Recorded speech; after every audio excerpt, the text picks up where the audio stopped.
हमारे चैनल पर आप सबको खुशामदीद। अगर आपने अभी तक हमारे चैनल को सब्सक्राइब नहीं किया तो जल्दी से कर लीजिए और बेल आइकन बटन को भी प्रेस कर दीजिए ताकि हमारी तमाम नई आने वाली वीडियोस को आप टाइमली देख लें।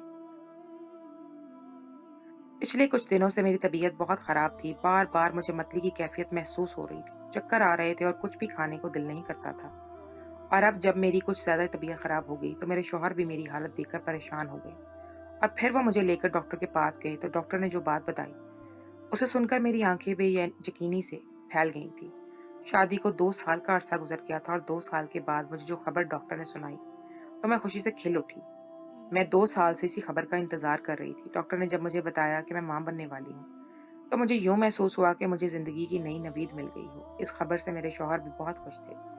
शुरू शुरू में तो मेरे शौहर ने मेरा बहुत ख्याल रखा, मगर फिर वो जैसे मुझसे बेपरवाह हो गए थे। इन्हें न जाने क्यों मुझ में दिलचस्पी खत्म हो गई थी। हर वक्त वो गुमसुम से और खोए खोए से रहते थे। अब जो मैं इनसे इनकी परेशानी की वजह पूछती तो वो खामोश हो जाते और मुझे टाल दिया करते थे। इनका रवैया मेरे लिए निहायत हैरानकुन था। पहले तो मुझे अम्मी के घर जाने ही नहीं दिया करते थे। इनका कहना था कि मैं तुम्हारे बगैर बोर हो जाता हूँ और जब चली जाती हो तो मुझे कुछ अच्छा नहीं लगता। तुम नहीं जानती कि तुम्हारे बगैर मेरे दिल पर क्या गुजरती है। उनकी मोहब्बत भरी बातों पर मैं मुस्कुरा दिया करती थी, मगर अब पिछले कुछ दिनों से इनका रवैया बिल्कुल बदल के रह गया था। वो मुझे खुद बात बात पर अम्मी के घर लेकर जाते और खुद भी मेरे साथ ही वहां पर रहते थे। इस दिन फिर एक अजीब बात हुई। जब मैं अम्मी के घर गई तो मेरी तबीयत अचानक से खराब हो गई। अम्मी ने मुझे कहा कि तुम अपने कमरे में आराम कर लो, आज हम दोनों यहाँ पर रात रुकने के लिए आए हुए थे। मैं फिर अपने कमरे में सो गई। काफी देर के बाद मेरी आंख खुली तो मैं कमरे से बाहर आ गई और फिर मैंने जब लाउंज में देखा तो वहां पर कोई भी नहीं था। अम्मी ने अपने कमरे में थी और मैं इनके कमरे में आ गई तो ये देखकर हैरान रह गई कि मेरी अम्मी बिस्तर पर लेटी हुई थी और मेरे शौहर भी इनके पास बैठे हुए थे। इनकी मेरी तरफ से कमर थी। मैं नहीं जानती थी कि वो क्या कह रहे थे, मगर वो अम्मी के साथ बिल्कुल आहिस्ता आवाज में बात कर रहे थे। उनकी आवाज मेरे कानों तक तो आ रही थी, मगर मुझे उनकी बात की समझ नहीं आ रही थी। तभी मैं जब वहां पर गई तो वो दोनों मुझे देखकर बुरी तरह से घबरा गए थे। अम्मी फौरन से अपनी जगह से उठकर बैठ गईं और मेरे शौहर को भी यकदम न जाने क्यों हड़बड़ा कर पीछे होकर बैठ गए थे। ये देखकर मैं हैरान परेशान रह गई। मैंने बहुत गौर से अम्मी की तरफ देखा तो इनकी बहुत छोटी उम्र में शादी हो गई थी। अभी वो जवान नजर आती थी और अगर सच कहा जाता तो वो देखने में मुझसे ज्यादा खूबसूरत और पुरकशिश थी। उम्र ने भी इनका कुछ नहीं बिगाड़ा था। मैं चुपचाप वहां पर बैठ गई तो अपनी अम्मी को कहने लगी कि मैं तुम्हारे लिए कुछ खाने को लेकर आती हूँ। तभी मेरे शौहर ने इनका हाथ पकड़कर इन्हें रोक दिया और कहने लगी कि आप आराम करें, ये जो कुछ भी बना लाएगी कर लाएगी, जबकि बल्कि आज हम दोनों ही खाना बनाते हैं, आप आराम करें। मेरे शौहर का अम्मी के साथ इस कदर मोहब्बत वाला रवैया देखकर मैं चौंक गई थी। इस तरह से तो उन्होंने कभी मुझसे बात भी नहीं की थी, जिस अंदाज में वो अम्मी से बात कर रहे थे। जब से मुझे ये खुशखबरी मिली थी तब से वो मुझे कोई काम करने नहीं देते थे, बल्कि उन्होंने काम काज के लिए मुलाजमा रख ली थी और अब वो अम्मी को आराम करने का कहकर मुझे किचन में काम करने के लिए ले आए थे। मैं जितना सोचती जा रही थी इतना उलझती जा रही थी और फिर मैंने ये नोट करना शुरू कर दिया कि अब मैं अम्मी की तरफ जाने की बात अगर ना भी करती तो भी मेरे शौहर खुद मुझे अम्मी की तरफ लेकर जाते थे। और कई दफा तो मेरी तबीयत बहुत ज्यादा खराब होती थी, मेरा सफर करने का बिल्कुल भी दिल नहीं चाह रहा था, मगर मेरे शौहर मुझे जबरदस्ती अम्मी की तरफ लेकर जाते और फिर वो दोनों न जाने कौन से राजो नियाज करते थे। मैं जब इनके पास होती तो वो दोनों खामोश हो जाते थे। और इस दिन मैं अम्मी की तरफ गई तब भी मेरी तबीयत खराब हो गई थी। मैं सो गई थी। जब मेरी आंख खुली तो घर में कोई भी नहीं था। मैं हैरान परेशान हो गई थी कि वो दोनों कहाँ गए। जब अपने शौहर के नंबर पर कॉल की तो वो कहने लगे कि वो मेरी अम्मी को लेकर अस्पताल में आए हुए हैं, इनकी तबीयत खराब थी। मुझे कुछ समझ नहीं आ रहा था ये सब क्या हो रहा है। और जब शाम को मेरे शौहर अम्मी को लेकर आए तो मैं अम्मी के चेहरे की तरफ नजर पड़ी तो इनका चेहरा रंग जर्द हो गया था, वो बहुत कमजोर लगने लगी थी। और फिर मेरे शौहर मुझे कहने लगे कि अब अम्मी को जल्दी से जूस बना कर दो, डॉक्टर ने कहा है कि इनका ख्याल रखना है, ज्यादा इनको मुकम्मल तौर पर रेस्ट देनी है। अपने शौहर की बात सुनकर मैं गुमसुम होकर रह गई थी। न जाने क्यों वो मेरी अम्मी का इतना ज्यादा ख्याल रखने लगे थे। हर संडे ही वो जबरदस्ती मुझे अपनी अम्मी की तरफ लेकर जाते थे। इस बार मैंने उनके साथ जाने से इनकार कर दिया तो वो सुबह मुझे घर से ये कहकर निकल गए कि आज अपने दोस्त की तरफ जा रहे हैं। दोपहर के वक्त मेरा अम्मी के साथ बात करने का दिल कर रहा था। जब मैंने अम्मी को कॉल की तो दरमियान में मेरे शौहर के बोलने की आवाज आ रही थी। मेरा मुंह खुले का खुला रह गया था। मैंने अम्मी से किसी बात का इजहार नहीं किया, अम्मी को कुछ नहीं जताया और फिर इधर उधर की बातें करने के बाद फोन बंद कर दिया। शाम को खिलाफे मामूल मेरे शौहर घर बहुत लेट वापस आए थे। आज वो बहुत चमक रहे थे। आज इनका मूड भी बहुत खुशगवार था। जब वो घर आए तो मैंने इनसे पूछा कि आज का दिन कैसा गुजरा, कहाँ पर गए थे। जब उन्होंने मुझे ये कहा कि आज का पूरा दिन अपने दोस्तों के साथ गुजरा, तो ये सुनकर मुझे अपने कानों पर यकीन नहीं आया था। मुझे अब अपने शौहर और अम्मी पर शक होने लगा था कि कहीं ऐसा तो नहीं कि मेरे शौहर का इनके साथ। इससे ज़्यादा सोचना मेरे लिए बहुत नामुमकिन था और मैं ये सोचकर पागल हो रही थी कि अम्मी मेरे साथ ऐसा कैसे कर सकती हैं। वो मेरी माँ थी और मेरे ही शौहर पर कैसे डोरे डाल सकती थी। मैं जितना सोचती जा रही थी, इतना उलझती जा रही थी और अब तो मेरे शौहर ने मुझ पर तवज्जो देनी भी छोड़ दी थी।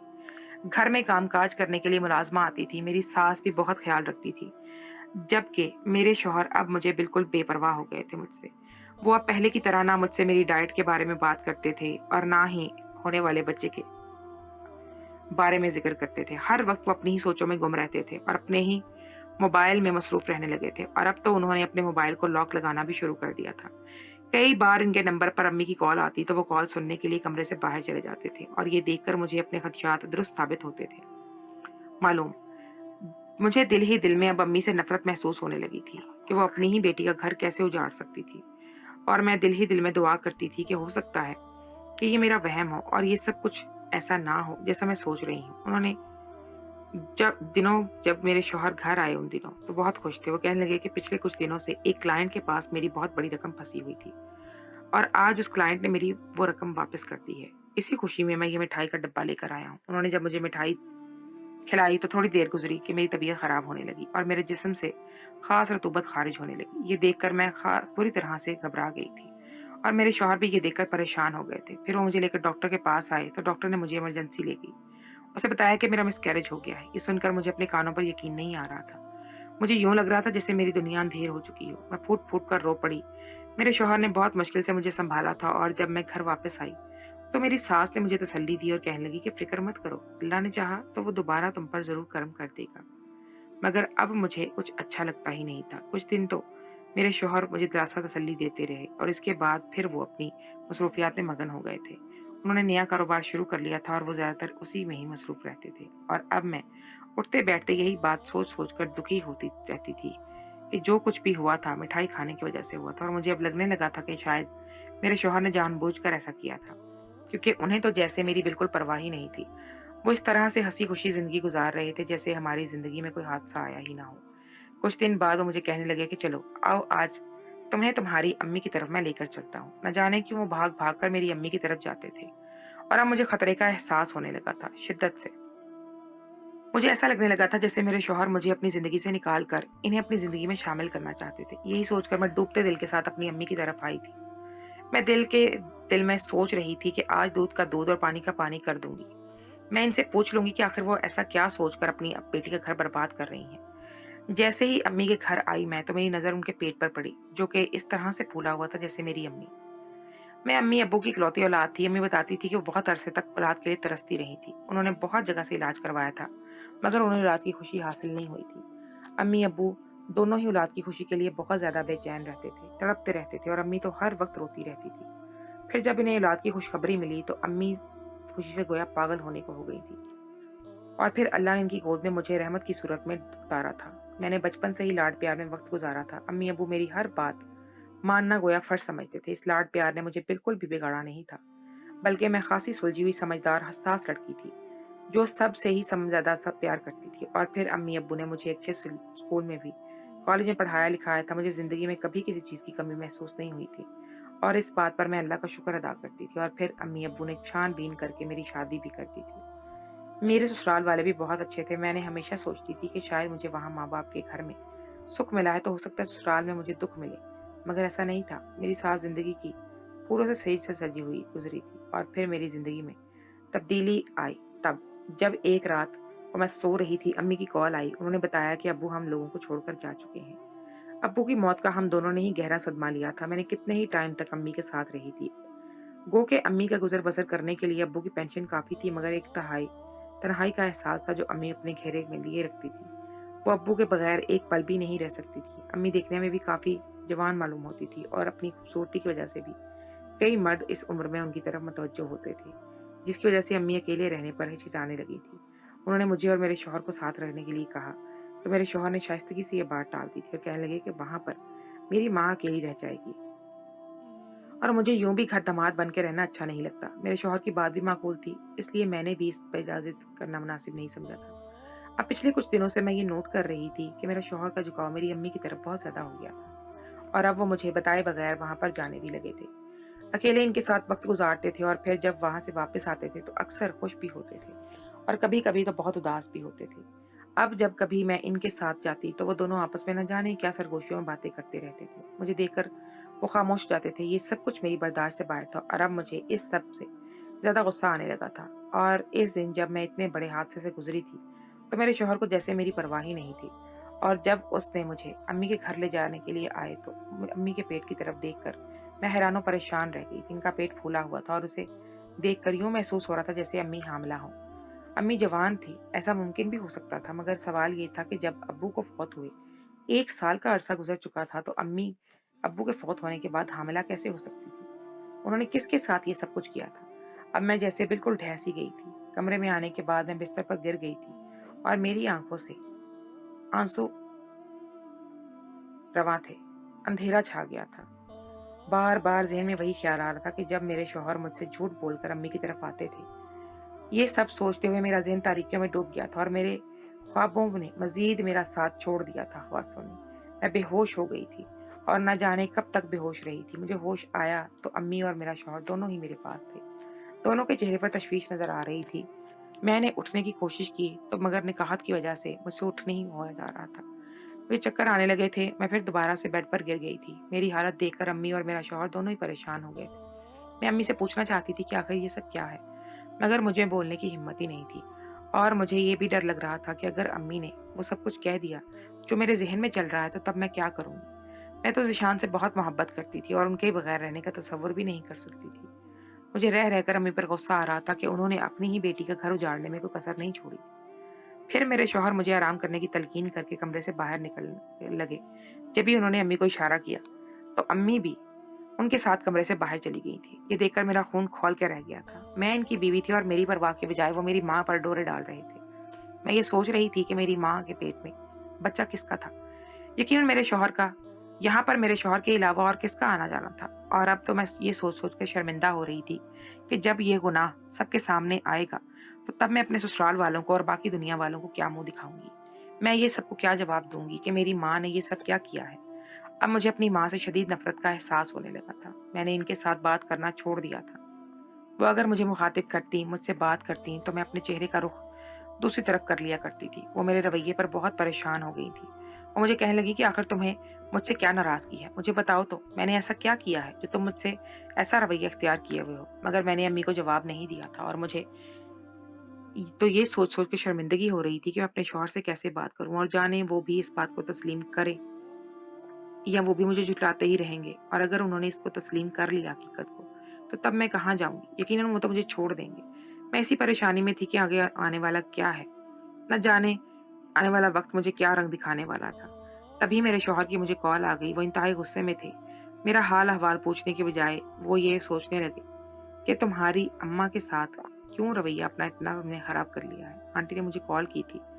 वो बता रही थी कि तुम उनके साथ सीधे मुंह बात नहीं कर रही। आखिर तुम्हारे साथ मसला क्या है? अगर मुझे पता चला कि अब तुमने उनके साथ बदतमीजी की है या उनके साथ बेरुखी इख्तियार की है तो मैं देखना तुम्हारा क्या हाल करता हूँ। मैं फोन बंद करके कितनी देर तक यही सोचती रह गई थी कि ये सब कुछ आखिर मुझसे मेरे शौहर ने क्यों कहा था और उन्हें मेरी शिकायत किसने लगाई थी। यकीनन मेरी माँ ने। मेरी माँ की वजह से उन्होंने मुझसे इस कदर बातें सुनाई थी। और अब मैं इस बात पर सख्त हैरान थी कि उन्होंने तो कभी मुझसे ऊंची आवाज में बात तक नहीं की थी और अब मेरी अम्मी की वजह से उन्होंने मुझे कैसे इतनी बातें सुना दी थी। मैं अब फूट फूट कर रो पड़ी थी। तभी जब अम्मी मेरे पास आईं तो उन्होंने मुझे रोते हुए देखा तो वो परेशान हो गई। वो इस वक्त मेरे लिए यखनी बनाकर लाई थी।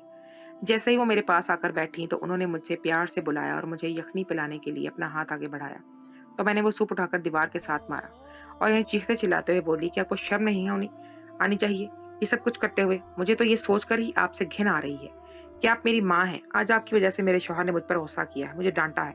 कल को आपकी वजह से मुझे घर से निकलवा देंगे। मेरी अम्मी का मुंह खुले का खुला रह गया था। वो बेयकीनी से मुझे देखे जा रही थी। शायद उन्हें मुझसे इसी साफ गोई की उम्मीद नहीं थी। थोड़ी देर तक वो मेरे चेहरे की तरफ देखती रहीं और फिर बिना कुछ कहे वो कमरे से बाहर चली गई थी। उनकी आंखों में आंसू देखकर मैं बेचैन हो रही थी। मुझे इस बात का अफ़सोस हो रहा था कि मुझे ऐसा नहीं करना चाहिए था। फिर जल्द मैंने खुद को ये सोचकर बहला लिया कि जो कुछ भी कर रही ही थी, क्या वो सही था? उन्हें ये सब ज़ेब देता था कि वो अपनी बेटी की ज़िंदगी बर्बाद कर दें, कि उसके शौहर के खिलाफ उसे बरगलाएँ। ये ख़्याल आना ही था कि मेरे दिल में उनके लिए नफ़रत पैदा होने लगी। अगले दिन शाम के वक़्त मेरा शौहर जब घर आए, तो इनका मूड पहले से बेहतर था और आज वो मुझसे बहुत प्यार से बात कर रहे थे। थोड़ी देर के बाद वो मुझे अपना ख़्याल रखने की ताकीद करते चले कमरे से बाहर गए थे। इनका रुख अम्मी की तरफ था, कमरे की तरफ। काफ़ी देर गुज़र गई थी, वो अम्मी के कमरे में मौजूद थे और अब मैंने सोच लिया था कि मामला आरियां पार कर देना है। मैं इन दोनों को रंगे हाथों पकड़ना चाहती थी और यही सोचकर मैं आहिस्ता कदमों के साथ चलते हुए अम्मी के कमरे की तरफ आ गई थी, ताकि इन्हें मेरी मौजूदगी का एहसास ना हो सके। और तभी फिर मैं दरवाजे के कमरे में दाखिल होने के बजाय खिड़की की तरफ आ गई, जो सहन में खुलती थी। यहाँ से कमरे का मंजर साफ नजर आता था और घर की खुली हुई होने की वजह से खिड़की आवाज़ें भी साफ सुनाई दे रही थी और जो आवाज़ें कमरे से बाहर आ रही थी, उनको सुनकर मैं अपनी जगह पर जैसे पत्थर की बुत बन के रह गई थी। अम्मी बुरी तरह से रो रही थी और मेरे शौहर इन्हें तसल्ली दे रहे थे कि आप फिक्र नहीं करें, सब कुछ ठीक हो जाएगा। अम्मी कहने लगी कि सब कुछ कैसे ठीक होगा? वो मुझे न जाने क्या समझ रही है और कल उसने जिस तरह मुझसे बात की है, अभी तक उसके लहजे में अपने लिए नफरत में भूल नहीं पाई। मैं नहीं जानती कि उसे मुझसे क्या मसला हुआ है और मुझे क्यों इतना गलत समझने लगी है, जबकि मैं तो उसे ये सब कुछ इसलिए नहीं बता रही थी कि उसे सुनकर दुख होगा, उसे तकलीफ होगी अगर उसे पता चल जाएगा कि उसकी माँ इतनी सख्त बीमार है और वो जानलेवा बीमारी में मुब्तला है। तो ये सुनकर ही वो अपनी जान दे देगी। अपनी माँ की बात सुनकर मेरे पाँव के नीचे से ज़मीन निकल गई थी और मैं ज़मीन पर अपना सर पकड़कर बैठ गई थी। मैं बुरी तरह से रो रही थी। मैंने अम्मी के बारे में कितना गलत सोच लिया था। इन पे शक किया और उनके और अपने शौहर के बारे में गलत सोचने लगी। मगर वो तो बीमार थी, उनका पेट बीमारी की वजह से इस हद तक सूज गया था। मगर अब मैं ये सोचकर परेशान हो रही थी कि अम्मी को आखिर बीमारी क्या थी और अब मैं मज़ीद बेखबरी में नहीं रह सकती थी। तभी मैं भागते हुए अम्मी के कमरे में गई और इनके गले लगकर फुट-फुट कर रो पड़ी और इन्हें कहने लगी कि आपने मुझे पहले ये सब कुछ क्यों नहीं बताया कि आप इतनी बीमार हैं और मुझसे ये बात छुपाती रहीं। क्या मेरा हक नहीं बनता था कि मुझे ये बात पता चले? अम्मी की आंखों में आंसू थे। वो कहने लगे कि मैंने तुम्हें पहले वक्त से परेशान नहीं करना चाहती थी, तुम्हें दुख नहीं देना चाहती थी। तुम्हारे पहले माँ बाप की नागहानी मौत ने तुम्हें तोड़ दिया था और अब अगर तुम्हें मेरे बारे में वक्त से पहले पता चल जाता तो तुम जीते जी मर जाती। मैंने अम्मी को गले लगा लिया और कहने लगी कि मेरे होते हुए आपको कुछ भी नहीं हो सकता। अम्मी कहने लगी कि जिंदगी और मौत तो अल्लाह के हाथ में है, आज नहीं तो कल हमें अपने खालिक के पास जाना ही है। तुम्हारा शौहर बहुत अच्छा बच्चा है, इसने बिल्कुल बेटों की तरह मेरा साथ दिया है। यही मुझे डॉक्टर के पास लेकर जाता है और यही मेरा ख्याल भी रखता है और इसी के कहने पर ही मैंने तुमसे ये बात छुपाई थी। मैं अपने शौहर से शर्मिंदा थी, उनसे नजर भी नहीं मिला पा रही थी। अगर इन्हें पता चल जाता कि मैं इनके और अम्मी के बारे में क्या सोच रही थी, न जाने वो मेरा साथ क्या सलूक करते, मुझे कैसा समझते। और फिर चंद दिनों बाद ही अम्मी मुझे अकेला छोड़कर चली गई थी। अब तो मुझे ऐसे महसूस होने लगा था जैसे मेरी भरी दुनिया में मैं अकेली रह गई थी। मुझे दुआएं देने वाला कोई नहीं रहा था। इस मौका पर मेरे शौहर ही थे जिन्होंने मेरा साथ दिया और मुझे इस तकलीफ-देह मरहले से निकलने में मदद दी थी। मगर मुझे हमेशा इसी बात की शर्मिंदगी थी कि मैंने अपनी माँ की खिदमत नहीं की और इसे आखिरी वक्त में उसे परेशान किया। कुछ दिनों बाद अल्लाह ने मुझसे दोबारा करम कर दिया। मैं दोबारा से माँ बनने वाली थी, मगर मेरे दिल में वो शर्मिंदगी, ये खुशी की खबर सुनकर भी नहीं दूर हुई थी और कभी हो भी नहीं सकती।